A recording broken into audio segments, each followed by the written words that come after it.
Dios los bendiga en aquí ya tarde. Este es un videíto corto, una corta reflexión sobre algo que surge mucho en muchos lugares y se escucha mucho hoy en día, y es que no se debe juzgar. Dice la gente que no se debe juzgar, que no debemos juzgar. Y en cierto aspecto tienen razón, pero ellos se están basando en un versículo, una porción bíblica o unas palabras del Señor Jesús en cuanto a juzgar a los demás. Que el Señor dijo que no juzguemos, porque con esa misma medida seremos medidos y juzgados. Estoy parafraseando. Pero Él lo estaba diciendo dentro de un contexto específico, y eso no se aplica a todas las cosas. El juzgar es sencillamente discernir entre lo bueno y lo malo, tomar decisión entre lo bueno y lo malo, lo santo y lo profano, y lo que es de Dios, lo que no es de Dios, lo que es bíblico y lo que no es bíblico. Yo voy a leer 3 versículos, y estos versículos tienen que ver más con los profetas. Hay mucha gente levantándose hoy como profeta, tomando título de profeta y profetizando. Y vamos a ver qué la Biblia nos dice, porque muchos de ellos dicen, no deben juzgar al profeta, no se debe juzgar a fulano de tal, está mal, no juzgue. No, la Biblia dice que sí debemos juzgar a los profetas. Mire cómo dice Primera de Corintios, capítulo 14, y el versículo 29, se está refiriendo específicamente a los profetas. El capítulo tiene que ver con el don de lenguas, pero también hace mención de los profetas. Mire cómo dice el versículo 29, Primera de Corintios capítulo 14, versículo 29, dice así: asimismo los profetas hablen 2 o 3, y los demás juzguen. Claramente el apóstol está diciendo que cuando alguien profetice, la iglesia debe juzgarlos. Debemos de juzgar. ¿Por qué razón? Bueno, vamos a ir a Primera de Juan, capítulo 4 y versículo 1, para ver por qué razón nosotros debemos juzgar cuando alguien profetiza.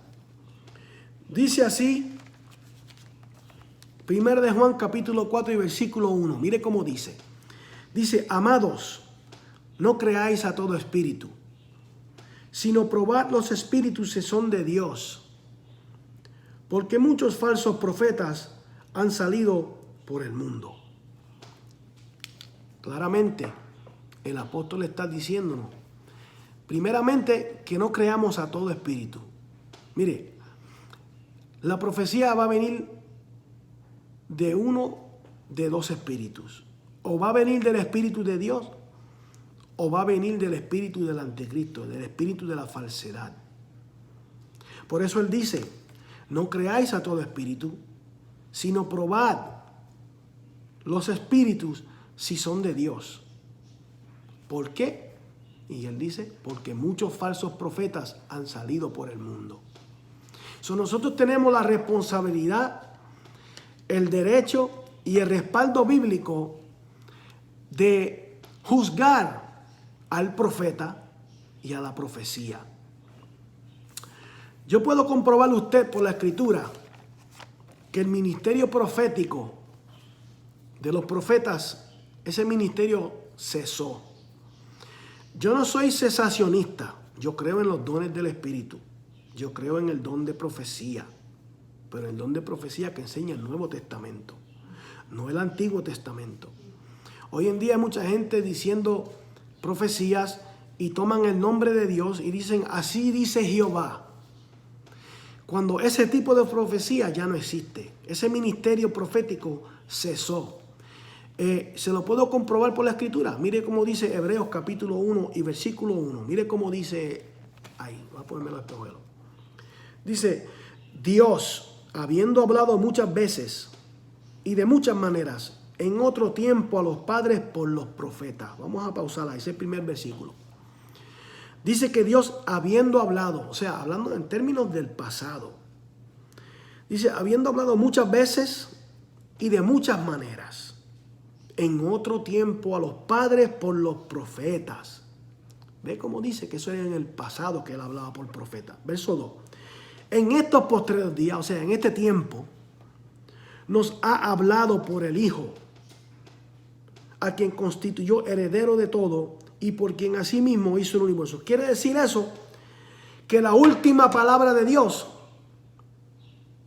es su Hijo, el Verbo eterno. Él es la última palabra de Dios. Ya el ministerio profético cesó. Dios hablaba muchas veces y de muchas maneras. ¿Por qué razón? Porque no teníamos la Escritura. Y Dios usaba muchas maneras de hablarle al pueblo, por los profetas mayormente. Pues ¿qué pasa? Aquí dice que eso era en el pasado. El ministerio de profeta ya no existe. Claro está en la Escritura. Así que Dios los bendiga. Espero que este video sea de bendición a sus vidas y sea de edificación. Y aprendamos a estudiar la Escritura. Dios los bendiga mucho.